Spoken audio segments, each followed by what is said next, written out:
हातात पेन नसला तरी चालेल, पण या हाताने वोट कोणाला करता ते महत्वाचं आहे. भविष्यासाठी, मुलांच्या भविष्यासाठी, विद्यार्थ्यांसाठी, सर्वांसाठीच.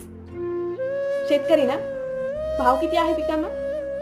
अगदी 3-4 हजार. आणि खत बियांना पैसा किती द्यावा लागतोय. दुसरीकडे विद्यार्थ्यांसाठी, तुमच्या मुलांसाठी, शिक्षणासाठी आरक्षण मागताय. अगदी मुंबईपर्यंत जाताय. पण याचा फायदा काय झाला? या आरक्षणामध्ये सर्वात मोठी परीक्षा झाली तलाठ्याची. त्या तलाठीमध्ये सर्वात जास्त भ्रष्टाचार झाला.